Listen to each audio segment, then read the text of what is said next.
இந்த குரு பூர்ணிமா அப்படிங்கிறது என்ன? வருஷா வருஷம் இது நிறைய குருமார்கள் இதை பற்றி பேசியிருக்கலாம். நிறைய பேர் இந்த குரு பூர்ணிமா அன்னைக்கு தியானத்தில் இருப்பாங்க. இதை பலவிதமாக கொண்டாடுறாங்க. ஆனால் இதனுடைய உண்மையான மகத்துவம், இதுக்கு பின்னாடி இருக்கிற உண்மை என்னங்கிறது இன்னும் நிறைய பேருக்கு தெரியுமா இல்லையான்னு தெரியாது. ஸோ இதை பற்றி ஆழமாக நம்ம உள்ளே போகிறதுக்கு முன்னாடி முதல்ல குரு அப்படின்னா என்ன, பௌர்ணமின்னா என்ன, இது ரெண்டையும் பிரித்து பார்க்கலாம். அதுக்கப்புறம் இதை நம்ம முழுமையாக பார்க்கலாம்.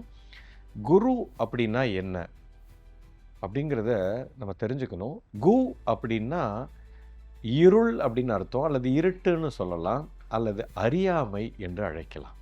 குனா அறியாமை, இருட்டு. ரு அப்படின்னா அறியாமையில் இருந்து, இருட்டில் இருந்து வெளிச்சத்துக்கு எடுத்துட்டு வரக்கூடிய சக்தி. இவ்வளோதாங்க, ரொம்ப சிம்பிள். அதுதான் குருங்கிற வார்த்தைக்கு உண்டான அர்த்தம். இந்த வார்த்தையை வேற மொழியில் நீங்கள் மொழிபெயர்க்கவே முடியாது. நீங்கள் என்ன வார்த்தை சொன்னாலும் அதுக்கு இந்த அர்த்தத்துக்கு ஈடு இணையே கிடையாது. இதுதான் உண்மை. அப்போ